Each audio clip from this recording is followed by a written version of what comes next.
Okay, hello everyone.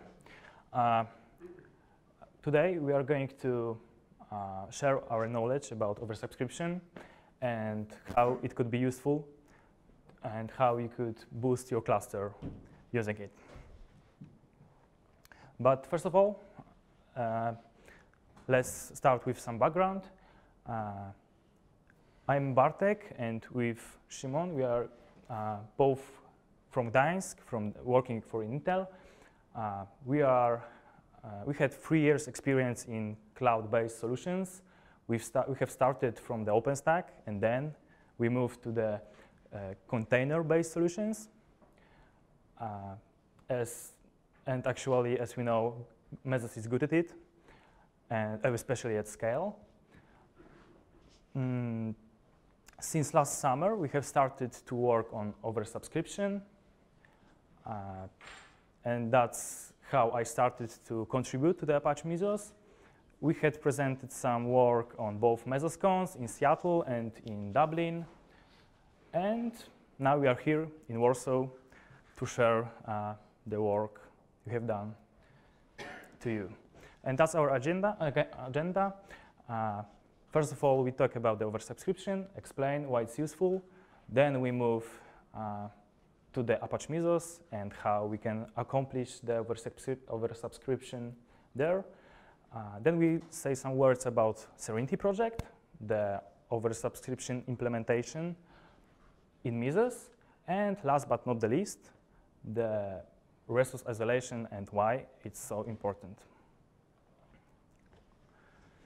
So we have a statement: average data center utilization is low. At the first glance, it looks very sad, but it's true. Several studies established that average utilization, data center utilization, is in range between 10% to 50% of the node capacity.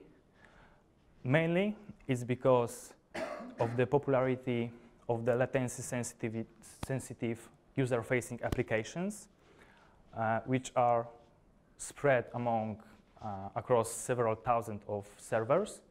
But the problem is within single nodes. At some point, we have a huge number of user requests facing our application. So our latency-sensitive job needs to handle all these requests. So as a result, we have very high utilization on our node. But later, we have, let's say, our user requests decrease, user number decrease, and we have really low utilization. So we can see that all these resources are just wasted. And the biggest problem with that is that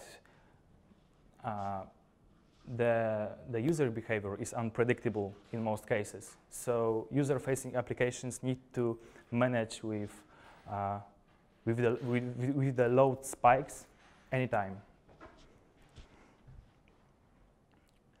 So why is it so low? So first of all, users want to reserve a lot of resources for their tasks because they don't know when and how big will be the load spikes. And the applications need to handle them. And the second issue is that people don't know how many resources they need, really. For example, when people move from virtual machines to containers, they overestimate their needs.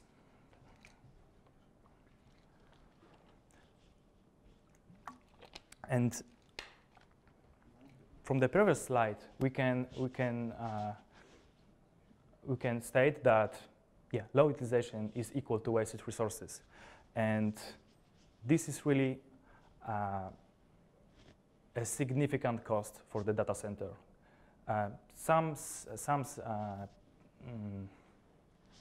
Some papers states that average idleness of the web search, for example, is 30% of the 24 hours time. So hypothetically, on the 10,000 cluster, we have 3,000 nodes which are wasted.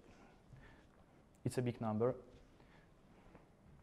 And we have oversubscription to mitigate that issue.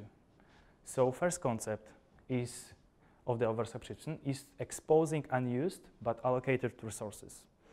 So in this feature, we have two dimensions, basically two basic resources, memory and CPUs. So we have some fixed node capacity. Our latency critical job allocates some portion of the node, and then it used only part of it. So our unused but allocated resources are the blue space. It's called slack resource. And our subscription states that we can use that unused but allocated resources through running plenty of low priority, best effort tasks.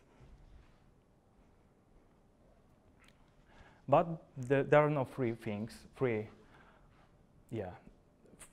For example, what if our latency critical application need the resources back because the load spike?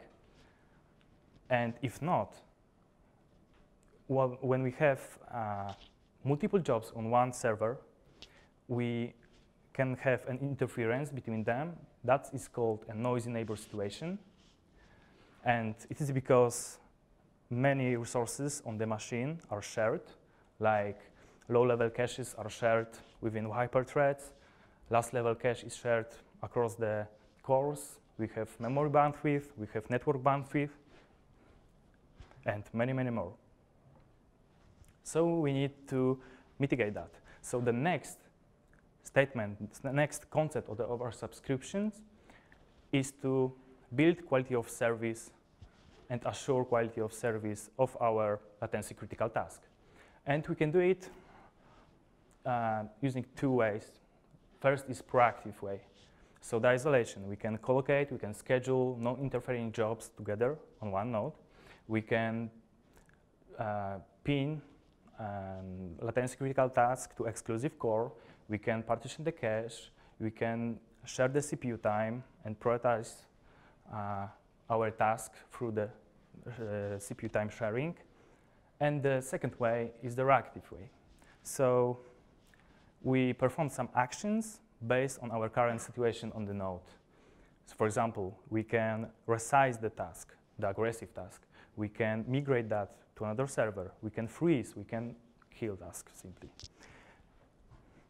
To sum up, oversubscription includes two concepts: exposing the slack resources, so the resources which are unused but allocated.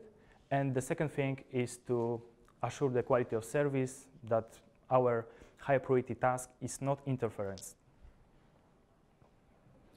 So can we do that in Mesos? Actually, we can. It was introduced, the Mesos oversubscription concept was introduced in 0.23 version. So we have almost, right now we have almost 0.28 versions, so the IPA is stable. And the first thing the Mesos introduced was a new type of resource, and to be exact, a new attribution of the resource, the revocable resource. It means that Mesos framework can schedule a job on revocable resources, and that means that these tasks are revocable and can be preempted anytime. And the second improvement, the second modification, is the new types of modules or API for the modules. I don't know if you are familiar with modules, but we can describe it briefly as some sort of plugins for Mesos, which can add or replace the current components, the functionalities in Mesos. And in case of oversubscription modules, community, including Mesosphere, Twitter, and both of us from Intel, develop new APIs like resource estimator and quality of service controller, and all of these will be covered by Szymon. So we can switch microphones. So Oversubscription in Mesos starts on a node. It starts in the resource monitor, which periodically monitors the task's resource usage and passes them to the resource estimator module. The estimator module calculates the amount of Slack resources, the resources which are allocated but unused, and then passes them to the slave, who forwards them to master. Now, when they are in master, they are exposed to frameworks, and frameworks can schedule new kind of tasks based on these resources. Those tasks will be called revocable tasks, and then they will run in low priority. On the other hand, we have a quality of service controller, the bottom square, which and its responsibility is to watch the production task's performance and revocate the best effort task when it sees any interference between them. By default, Mesos does not load any oversubscription modules, but it is shipped with some default fixed ones. It is shipped with resource estimator and quality of service controller. They are very simple, but they are very good as an examples. The default fixed resource estimator, which is available since the beginning of oversubscription, emits pre-configured amount of revocable resources. Let's say you can configure it to emit 14 revocable CPUs, and it will expose like 14 all the time. If you spin up some tasks on those resources, he will subtract the used Slack resources, but it will not. It doesn't have any dynamicity in it. And from the other hand, the quality of service controller looks at the system load and revokes all the best effort tasks when the system load is above certain threshold. And this QoS controller was introduced in Mesos 0.27 by Bartek. And to create this, to create some isolation between those tasks, Mesos treat them differently. He gives, for each CPU reserved for a production task, Mesos allocates 1,024 shares in the CPU cgroup share. And for every CPU in best effort tasks, Mesos allocates only 2 of them. So from the isolation standpoint, those revocable tasks are automatically throttled when the production task needs more resources. The cgroup shares are the CPU time that is for every task. Every production task has a lot of more time in CPU than best effort task. And now we can come to Serenity, the Mesos Oversubscription framework. So its goal is to provide a safe and efficient oversubscription in Mesos. And to do so, it does that through dynamic measurement of Slack resources. You can configure it to measure Slack resources, let's say up to 30, 40, 50, 60% of the whole machine. And it estimates the difference between what your production task utilizes and what is unallocated, what is unused. And it also reacts the noisy neighbor situation, because it's tracked hardware performance metrics on the node, and it tries to determine whenever it is a noisy neighbor situation, and it tries to pinpoint which revocable task is the aggressor. So Serenity does its computation under the hood in some kind of pipeline approach. We have created a set of components that shapes and transforms the input to what we want it to do. And we have 2 pipelines, the resource estimator pipeline and the quality of service pipeline, which are linked to the Mesos APIs, and they can communicate with each other. So it's like all-in-one solution. As I said, we have multiple components that are wired together to make a little bit complex pipeline. And for example, we are smoothing the input through moving average filter. We shape input by reducing some executors that we don't need to compute. We can enable or disable the flows, and in the end, we measure slack resources, and we point the executors that we want to revoke. To give you an example, this is our internal quality of service pipeline. We are starting here by enriching the input from resource statistics monitor. We add some metrics from us, and then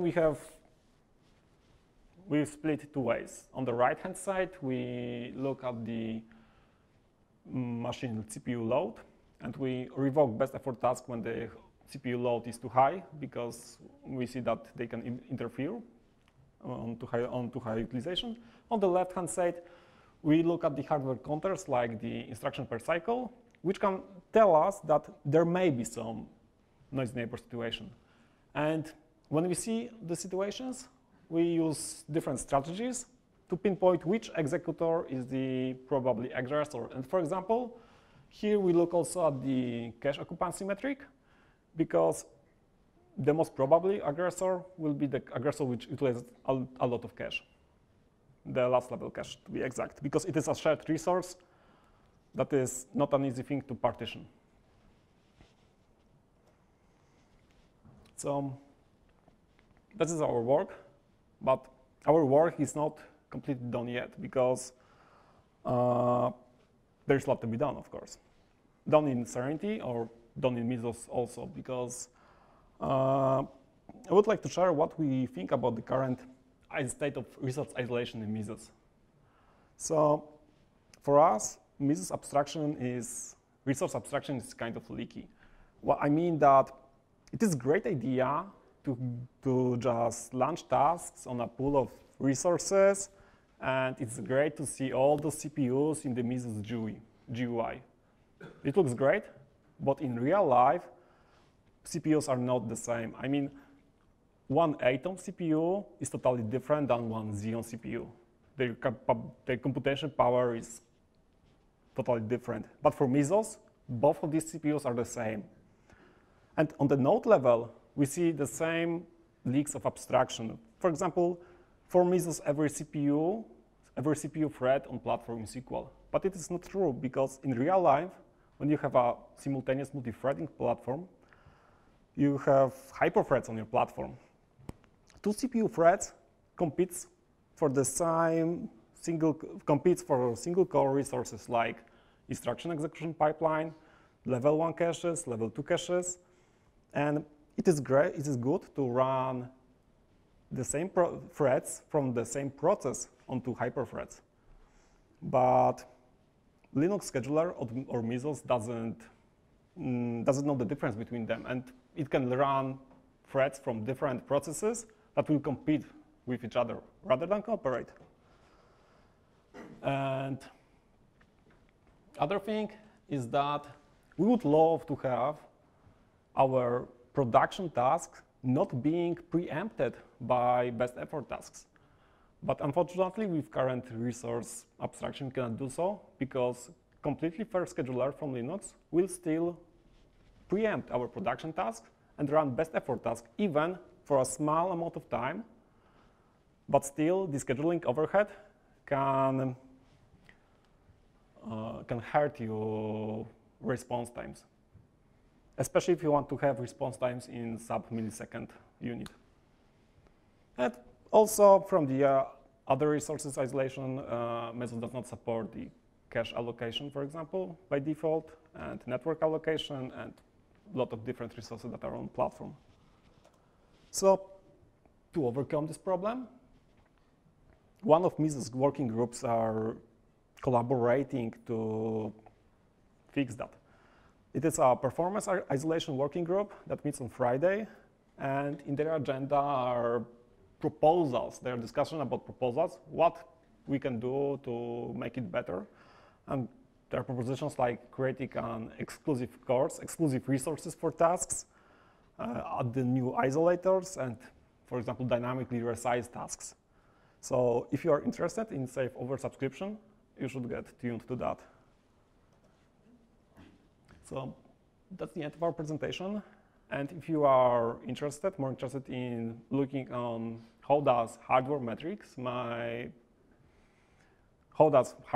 and application performance metric are correlated with each other, you might check the CPI squared paper. This is from Google, and it is very pretty nice paper to read in the evening.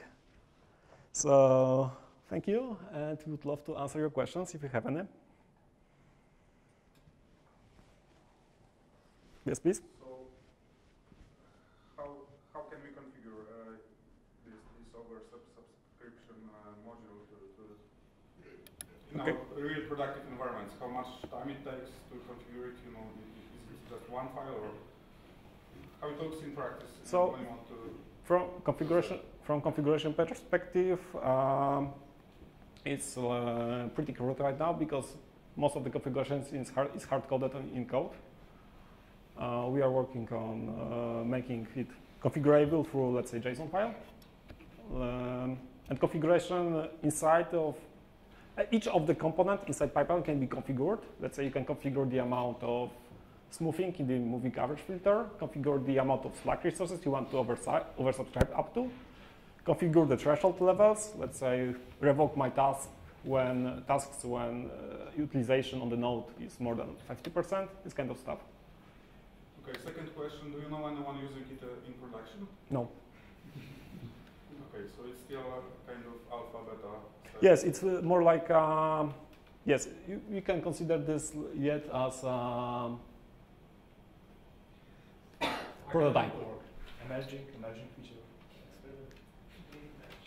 So, as you see, we see that to have a really safe oversubscription, we would have to do some work, not only in Serenity, but maybe the Mesos itself. It's the performance isolation group that is working on this. I've got a question. What's the granulation you're using to measure the time needed to smooth the information about the processes in the Mesos? To smooth, so what is the time? I don't remember the time window now, but it's in the source code. I'm sorry, but It's a matter of seconds.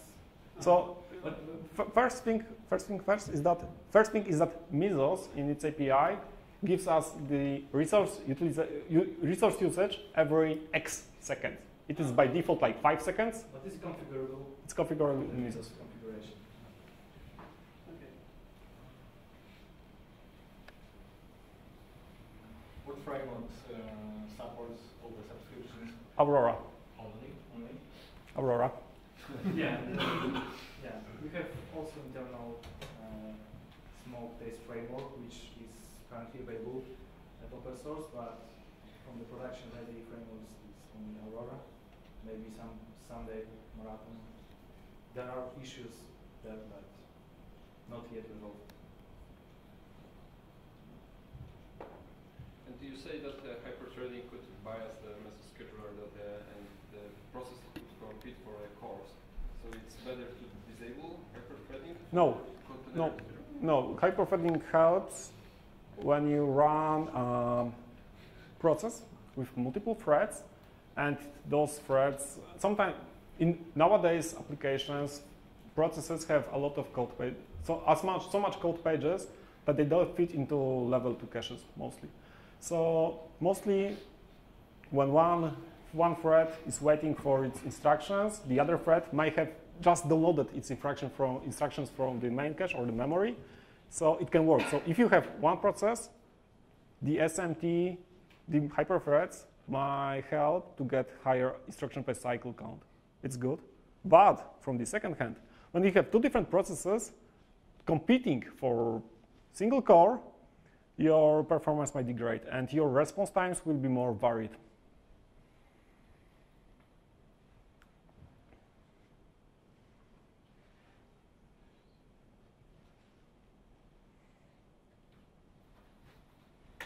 Cool.